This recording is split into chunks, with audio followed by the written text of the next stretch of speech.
same monies you're talking about, or is that a separate stockpile of bribe monies? So I would be cautious. I counsel caution in using words like bribes. We are in a legal landscape. There's no question that over $10 billion were invested by our government through both Homeland and Health and Human Services to advance a false narrative. Dr. Fauci controls two, or until recently, controlled two major initiatives that crossed different cabinet level organizations, that being Department of Defense, as well as HHS, NIH, and particularly NIAID. Within his portfolio in both, he has significant control over the allocation of funds, and he has long operated using essentially a business model akin to that which is often practiced on Wall Street by the biotechnology industry. We use the term pump and dump, but in the case of Dr. Fauci, his target, as opposed to being individual investors, for instance, is the legislature. And his vehicle for controlling consensus and information is through controlling awards. If you in under his management, choosing my words, if you acted in opposition to his interests, you would lose funding. You would no longer be able to sustain an academic career. So when we talk about Fauci and control, we need to understand he has become a master at managing the nuance of federal budgeting and the loop that exists between NIH and Congress, in which functionally the NIH is relatively autonomous even from the executive branch. It's important to remember that Tony was not SES. Tony fell into a special category that was functionally consultants. Yet what he did was he actively cultivated relationships with the legislature, with important legislators, and did so through a loop of receiving allocations and then feeding those allocations back by congressional district. You can see this very clearly in the Biodefense Centers of Excellence strategy that was deployed. So when you speak of Tony and his empire, it's separate. Yes, it is separate from the north of $10 billion that were invested in New York dancing productions and the buy-off of virtually every influencer that the government could identify. That is the tendrils that controls academia and also controls much of the biodefense industrial complex domestically and then vertically up through the World Health Organization. I mean, again, what I'm struck in these conversations is the community here participating keeps looping back as if this is a domestic U.S. problem. It is a domestic problem, but it is global.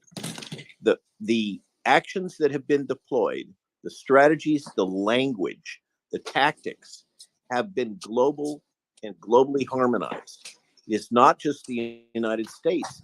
And that's the key data point to recognize that what we're dealing with here is far, far deeper and broader than just what we're speaking of in terms of the American legislature. And many of these actors have deep structural ties, I'm sorry to say it, with the CCP. Yes, that's absolutely correct. And not only that, but they have put in place the institutions, the global institutions that they need. It's the global bureaucracy. So what we're already doing is living under globalist policies, and we're doing that with the border. For example, people talk about the open border. Someone mentioned Mayorkas, but what they don't talk about is the fact that in 2018 at the United Nations, they introduced the Global Compact on Migration, which made it a human right. Precisely. And the reason the Biden Agenda 2030. So that's it. So the reason the Biden administration never talks about a crisis at the border, the reason they don't say that there's they won't allow anyone in their agencies. They got rid of the word illegal, and their stooges in the media, followed suit by erasing that word from the lexicon, even though they are illegal immigrants. As a point of fact, not just under, is also because under of the law. thesis that it is a fundamental human right to migrate wherever you want to go in the world. Correct, because borders are constructs that should not interfere, they believe, and they say it, with the execution of your human rights. And human rights to them supersede what? The God-given constitutional rights that people in the United States of America enjoy. And so what you are doing is you're living under a globalist policy already. The Biden administration talks about regular and irregular waves of legal migration. And they've already warned us, Bill Gates and many others, about the climate refugees, the 1.2 billion climate refugees that we can expect to be on the move. What they don't tell you about is the meetings behind closed doors, at the UN level, where they are talking about depopulation. I know someone who was in those meetings. It took 2 security clearances, separate ones, to go in there. It took years of training underground to be able to infiltrate what he calls the global cult at the UN level, where they talk about phasing in regional government as the beginning of a global government. But what they don't tell you about is that they have already put the structures of that global government and those global policies in place. And we know that because look at what Biden just signed up for at the G20. I mean, and look at what they have said, that the World Health Organization, a global body of unelected bureaucrats, can run the next pandemic. So we've never in our living history, we've not experienced the pandemic before, but we already have a global infrastructure in place to deal with the next one, which we're told is imminent. It's just around the corner, right? And if not that, then climate. And what you see when you start to connect these dots is the patterns of information warfare. Because just like the science with COVID, we're not allowed to question the science of so-called, climate change. The climate changes every 3 seconds in the day, right? It's always changing. You can't prove something wrong that is absolutely true. But what you can prove wrong is every single model that the UN has ever come up with for what we were going to be living at 2000 and 2020 and so on and so on. There's not a single thing they have ever put forward about climate change that has been accurate or that has held up scientifically. It's all been wrong. And yet we're told again, you can't question that science. You can't question this science. But there are practical things that we can do, like stripping the social media companies of Section 230 protection because they have violated the terms. And it's the same thing with the pharmaceutical companies. They were given Reagan-granted immunity from liability and prosecution to the pharmaceutical companies back in the 80s, and vaccines went through the roof. Well, they have now, this is not a vaccine. It's not even legally, doesn't meet the legal definition of a vaccine. We know that. And Warner is right about that. And so they have violated the terms of that agreement by pushing a medical bioweapon on on the entire globe, that the costs of which are still being counted. And we can't get up and do something about that. We can only keep doing the same thing over and over and again and hope for a different result. No, Laura, we can do something about it. So everything that's been described is true about the breadth and the depth of this global regime, about the level of institutional capture and compromise and corruption, And now that all of our listeners are ready to, I don't know, slash their veins in despair, Or it's rise a- up, or rise it's up and be important to counted. have a historical perspective, because you only rise up if you believe in the possibility of victory. So yes, we need to rise up Yes, and we need to if you demand have hope. changes. So the possibility of victory is clear if you take a historical perspective, because there's many examples in history of, a third act reversal when all hope seemed lost, and suddenly something unexpected happens. We were at the edge of a tipping point and we didn't even realize it. And the next courageous act or the next legal tweak of the system was enough to, collapse one element of the regime. And then that started a chain reaction and the rest of the regime collapsed. So, as I said before, regimes built on lies always eventually collapse under the weight of their own contradictions. What can we do to speed up that process so that it happens faster rather than slower? None of the observers in 1987, 1988 believed that the Berlin Wall and the entire Soviet system would collapse in 1989. Certainly nobody believed it would collapse basically without a shot fired, that it would collapse without the Cold War turning into a hot war, that it would collapse again under the weight of its own contradictions. In retrospect, we can go back and reconstruct. Yeah, there was a solidarity movement in Poland, and yeah, there was this, and yeah, there are the economic issues, and so on and so forth. But the fact is, at the time, nobody could see it coming, but it happened. Right. It So, happened.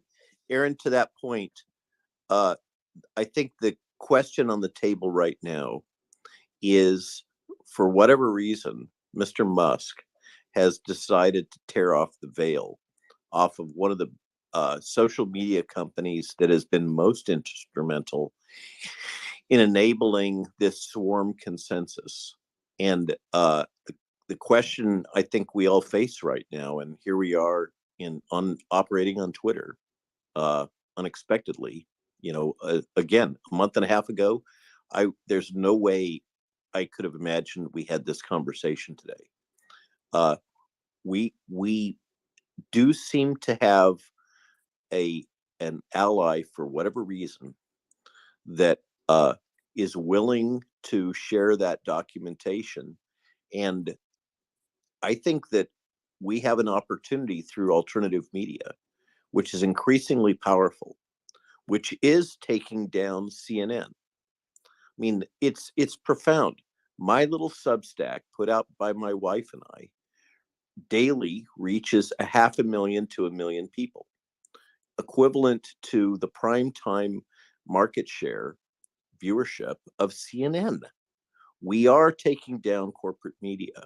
We're doing it through alternative media and through these types of interactions, such as we're having right now. And for whatever reason, Mr. Musk has given us the ammunition that we need. It's up to us right now to load and fire, as far as I'm concerned. So And this is it appears there's more in the Twitter files. And I would ask you, Senator Johnson, in your response here, can you also address whether or not you see anything that could be prosecuted that's come out already? Yeah, I think the constitutional violations of members of the FBI, I think is, I'm not a lawyer, but I think that's certainly wrong. And I'd like to see some prosecutions there. I'm going to leave the call here, but my parting thought is pretty much to confirm the hope on this, and what COVID has done is, as horrific as it has been, as it has led to such a loss of freedom, it's opened people's eyes. It might be that event that Dr. Aaron's talking about, in terms of being the catalyst for bringing this fifth generation warfare to a close, or helping to defeat it. So I think it was Dr. Malone in one of his Substacks said that the truth has its own power. And so this whole effort here is to convey truth relentlessly, fearlessly. As Dr. Thorpe said, I think courage is contagious.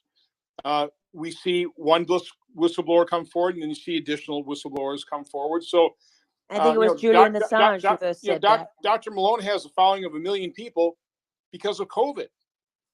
So COVID has exposed things, has given us an opportunity to push back on the larger problem. And I guess my only point has been, I think you've got to focus. I think you have to focus on the issue at hand. You have to focus on the catalyst, which is COVID, which is the violation of our rights because of the vaccine, because the vaccine injuries, because that will awaken more people and actually allow this to blossom into something that can defeat these people. Because again, there's a much bigger story. There's something much larger occurring here than just COVID. But anyway, I appreciate being part of this. I appreciate what Elon Musk has done here, opening up Twitter. I've never participated in something like this. It's interesting, and hope to participate in the future as well. Well, So we everybody appreciate have a your good being evening. here and also being so generous with your time. I know it's late there, and you've been on the call for a long time, and I think I speak to people every day. I think they would want you to know, Senator, that there are more people behind you perhaps than you realize, and it's the weight of history is on your side, not theirs. Well, I just wish everybody's Godspeed and Merry Christmas, Happy Holidays. Take care. Merry Thank you, Christmas. Senator Johnson. Thank you. So since you. Senator Johnson said Merry Christmas, let me throw something out here to the group. Is that we're talking about this as if it has since we're talking about the broader war, it is important to also address that there is a spiritual component to what is happening right now. And it's a subject that sometimes people really don't want to take on at all. But I know that there will be people, listeners among here, who will be screaming, at their Twitter page, asking why we're not addressing this. Because one of the major significant events that happened because of COVID, and I had this conversation with Muslim people, and I had it with Jewish people, and I had it with Christian people, is this was an opportunity. And it really exposed the war on faith, and the fact that people were not able to go to the mosque to pray. I have a friend from Afghanistan who said to me, you and I have known each other more than 20 years. We met in the war. Most of our time together has been in war. And yet, in all of that time, I was never prevented from going to the mosque to pray. And, that was a sentiment that was echoed to me by people of every faith. So who wants to address the spiritual dimension to what we're dealing with here, and what COVID, how it exposed that there is very much a war against people. It manifests primarily as war against Christians right now, but it is a war against all faith. Let me step in as a generally non-religious person. It was really shocking to me how I felt as this developed, and what I never have seen such a manifestation of what I would term evil, which gives this a very spiritual perspective. So it's really somebody who does not go to church, is not religious. I am praying right now. I pray to God for everybody in this country and everybody in this world, and that we can save ourselves, because it's up to us. Can I add another note to that? In traveling all over the world, both myself and my physician colleagues, one of the things that we've found consistent is the communities of faith have been the most resistant to the propaganda. Yeah, I can't tell to the extent that it is that they have remained communities and haven't been fragmented by all the efforts to split us against ourselves, or it's their faith-based orientation, but absolutely globally across all religions, it's been the communities of faith that have been able to resist this information warfare that we've all been subjected to. I think that's really important. Over.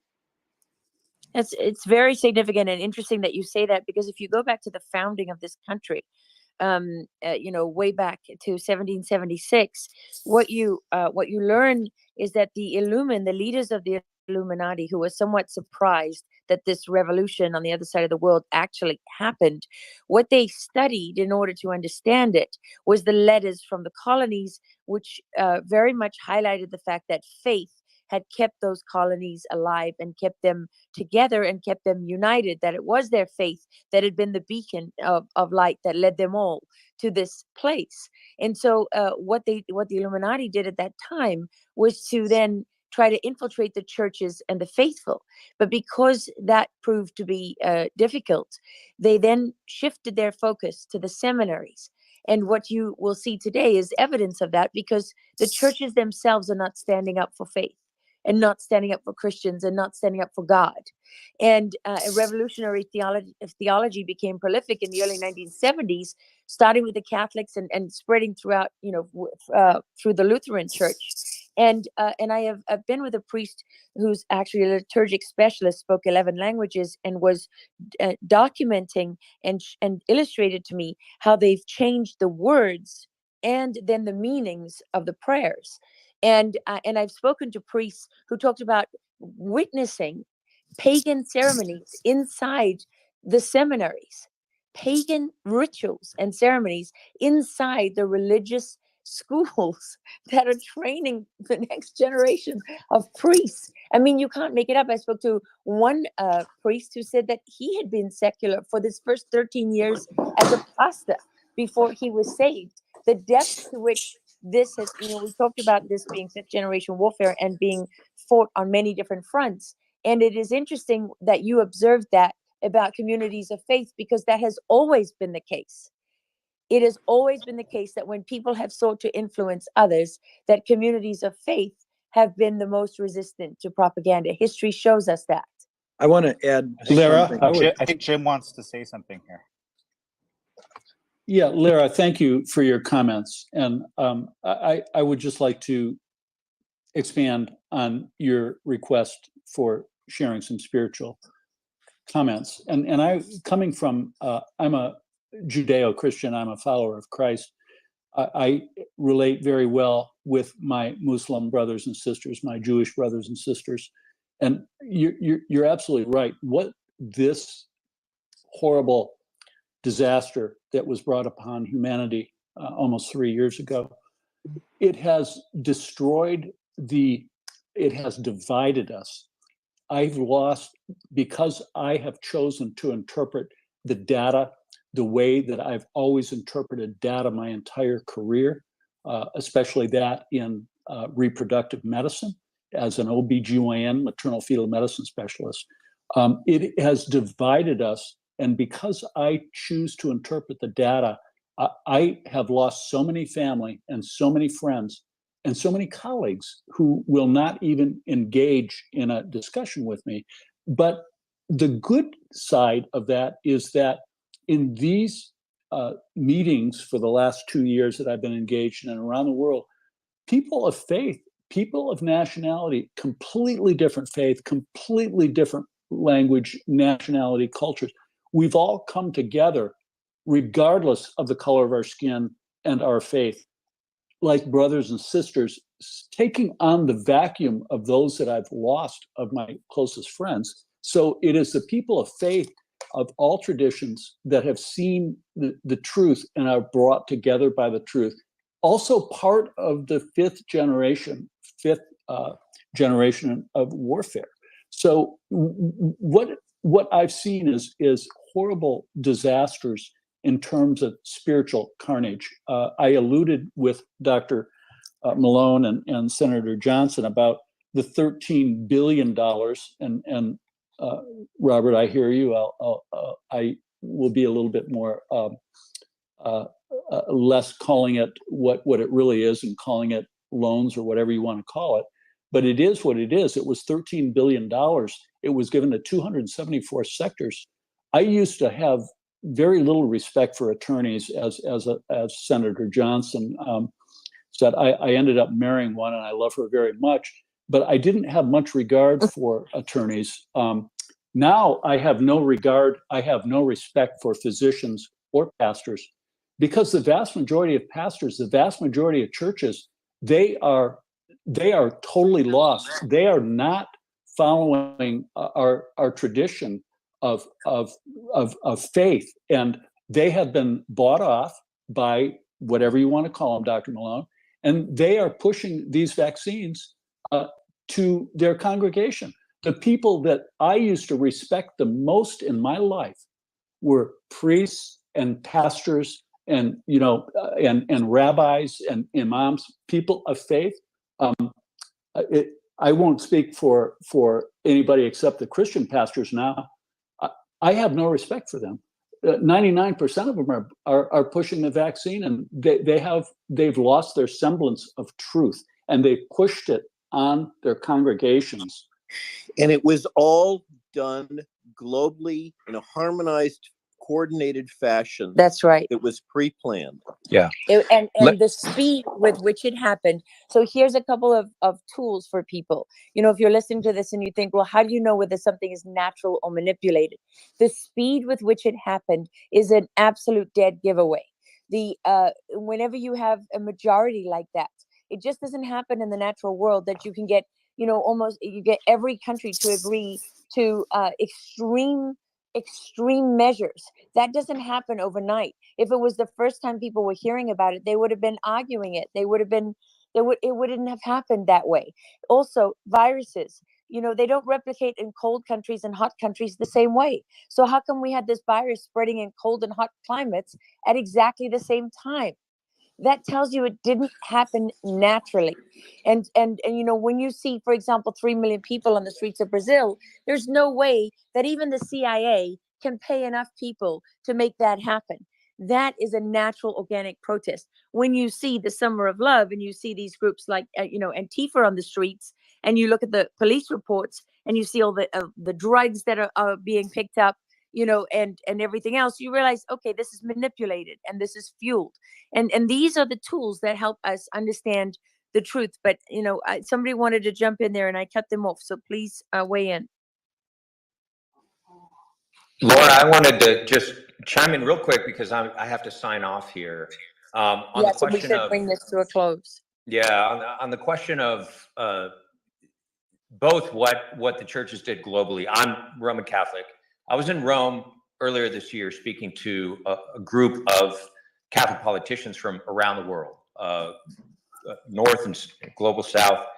And there were several high-ranking Catholic prelates there. And I agree with the previous remark that many of our clergy religious leaders did abandon their posts. And in fact, I said very clearly in that closed-door setting that many of our bishops became willing chaplains to the new technocracy. It's not something I'm happy about admitting as a Catholic. There were very high-ranking, not the Pope, but the next echelon down of influential cardinals at the global level who were there, and it didn't much like hearing that, as you might imagine. At the same time, many in the resistance, myself included, are rooted in a spiritual tradition that convinces us of the primacy of truth. I mean, you can ask the question, why should truth prevail over lies? Why should we even care about the truth? And if you drill down deeply enough, that's a metaphysical question. And the world's religions have some very profound answers to that question. Why not just advance my own personal aim through lies and manipulation? So I think it's important for us to call our religious leaders to greater responsibility and greater awareness. At the same time, we need to reach for the spiritual resources at hand in our own traditions and in our own prayer, in our own friendship with those who share our convictions, because standing up against a regime like this is not easy.